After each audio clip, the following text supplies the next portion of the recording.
Alright, next step is install all 6 washers. If you don't have washers, something's wrong. Somebody took your head off way before you and neglected to put them on or lost them or something. So go ahead and put these washers on. Same thing with a washer. It's got a rounded side and it's got a sharp side. Make sure the rounded side is up. So go ahead and get all your washers on, then get all your nuts down and just get them, you know, snug. Next step, we got all of our washers in, all of our nuts in. It's a compression gasket, so you want to creep up on this thing. I'm going to torque these to 21 foot-pounds, but anyway, you want to creep up on them. So set your torque wrench at maybe 10 foot-pounds, and you want to go in a crisscross manner. Start here, go here, here, here, there, and there. Continue that pattern until you achieve 21 foot-pounds of torque. Again, over-torquing. These blasters have been around forever. And so many people work on them, you never know what you're going to get into. So a good idea is to draw file this surface here and get it flat. Big area for vacuum leaks. And the other thing I like to do is just put a little bit of the 1104 case bond. Give my gasket something to sit to.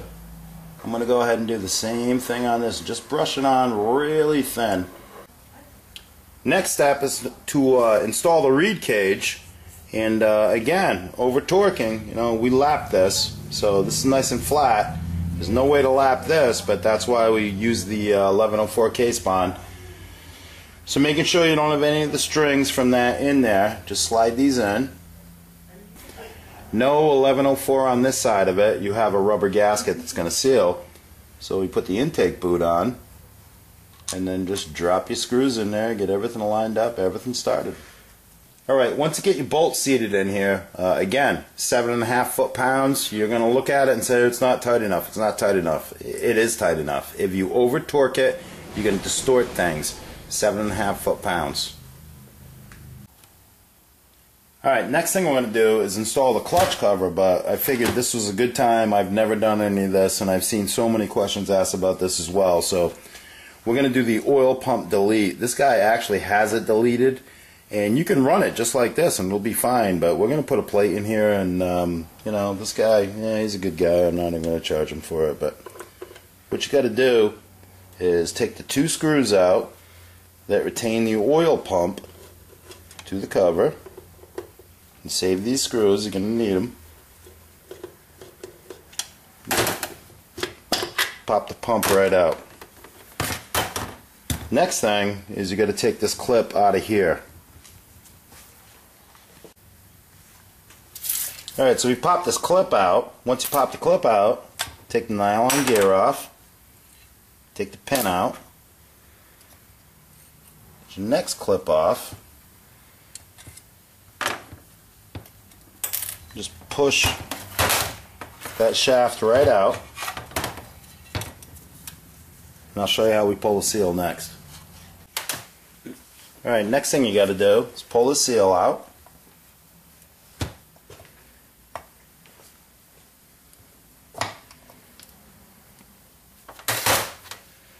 Get a little punch here.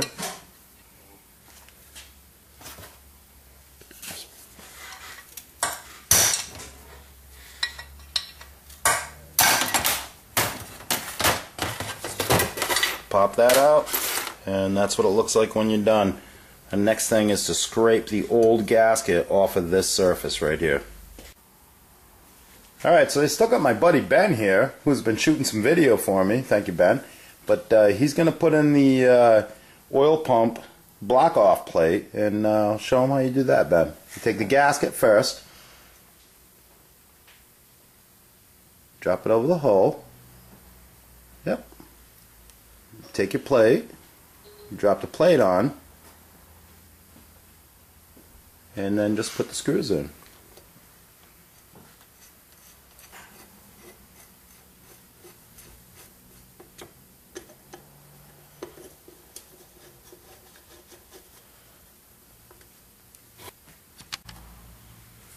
Alright, next step for the cover install is just take the seal, same thing we've done on every seal in this video. PC seal grease. This is just going to push right in with your hand. That Loctite's going to hold it right in there. Alright, right before we put the cover on, we got to put the kicker in. And here's your locating spring. A lot of people screw this up as well. This piece right here has to go into here. This is your stopper for your kicker. So in other words, when your kicker comes back, this is what stops it. And that has to lay against this. The other thing I want to point out, when you look at this nylon, I don't know how good you can see this, but there's a little nylon spacer in here. And that has to be located, there's a notch in it. And that has to be over that part of the spring, and that keeps that spring in place. So we're just going to slide that in there. It's pretty easy. I'm at a really bad angle here, but looks like I got it. And then you take your spring, wind it up, and it goes in this hole right here in the case. The other thing I want to point out, look at the angle of that spring. That should be, bent back this way. If it's bent forward this way, don't even bother with it. Just get a new spring. I think they're like $7. It's not a big deal, but next thing we're going to do is put the cover on. Right before you put the cover on, or the gasket actually, just take a paper towel, a little bit of brake cleaner, and again, just blot this. This is the same thing we did to the inside cases. We've been working on this for a while. Oil's everywhere. Just blot it out, thin it out, get rid of it. Let that dry, and we'll put the gasket on next. Like I said, we're using a Wiseco bottom end gasket set. One thing that the Wiseco doesn't do, that OEM does, is they have this 1104 case bond permeated into their gasket in this area. I don't know why they do that. I would just think it's because of a stress issue here, and they don't want to get a leak, develop a leak. So we just put a little bit of the 1104 case bond right in this spot. Ready to put our cover on. The biggest mistake, or the only thing you really got to worry about here, when you put this cover on, make sure the spring doesn't pop out of the hole. You'll hear it recoil on you if it does. Just get everything all nice and lined up. Just push it down. There's 8 bolts that retain this cover. One of them is longer than the rest. That longer bolt goes here. That's where your gudgeon pin is. The longer bolt goes here, the rest are all the same length. This is a stainless steel bolt set that we sell here at KOR. I'm not sure what I charge for it, but I know it's really cheap. And Allen heads, again, you could torque these. Stock Yamahas, I think they come with the 8mm, maybe the Phillips head, but anyway. Start from the inside of this case, from here to here, here, here, there, there, there, and there. Start from the inside of the case and work your way out. Alright, basically you're out of trouble here. If you got this far, you've done a great job. We're going to put the cover, the oil pump cover I call it, and just going to put some more stainless steel bolts in. Alright, this is all part of the oil block off. What I do with this grommet, is I flip it upside down, and then I just take some RTV, some black, and just fill these holes up to keep the water out. Next step, we're going to put the stator plate in, and you got some rubber grommets in here. And again, you don't want any water in here, so what we do is we put a little 1104 case bond in here. You got one here, you got one up here. Yeah, I know I'm dragging some spider webs, we'll take care of that. And this is actually your wiring harness that comes out, so just put a little bit of it in there.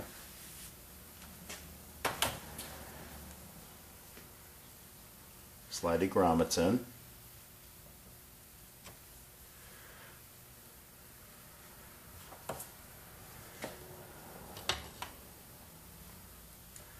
Stator plate, seat it, and we'll torque that thing up. Right, we're going to lock the stator plate in next, and I actually prefer to use the Phillips heads in here.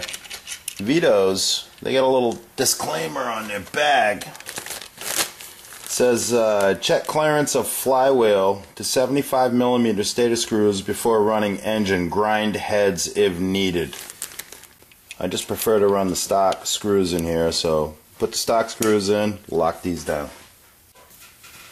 Got a stator plate in, everything's torqued down. Next thing, we put the flywheel key in. When you put this key in, put it at just a little bit of a leading angle in. In other words, drop this down just a little bit. That's going to help you get your flywheel on there, and I'll show you how to check it and make sure everything's lined up next. Alright, we got our flywheel going to go on next. Lighten flywheel, done as everything else in-house. And you just kind of rotate this thing around, push down on it. You'll feel when it locks on the taper of the crankshaft. And just make sure, I mean, if it's turning like this, you got it. Alright, there's a washer that goes in here. You need this. If you don't put this washer in, or if you go to your local hardware store, get a lock washer, whatever, it's not going to seal correctly. You're going to get vibration in here, and you're going to break this end of your crankshaft off. Next thing is the nut, a little bit of blue Loctite. And we're going to go ahead and torque it up next. Okay, once again, our Tusk grip tool, I'll call it, for lack of a better explanation. But you need this, and we just put this in the holes, and we're going to torque this down to 53 foot-pounds. Alright, flywheel's on. Next step is we're going to install the seal for the shift shaft. And what I like to do is just take a little bit, tape, electrical tape, whatever you got. And what that's going to do, prevent the seal from getting all scarred up. You know, seals are pretty delicate, so we'll do the same thing. Put the PC seal grease on the inside of it, a little bit of blue Loctite on the outside of it, and drop it right in there. Alright, countershaft seal next. Same thing. Wrap a little bit of tape around it. PC seal grease on the inside, blue Loctite on the outside, and just go ahead and slide this thing right over it.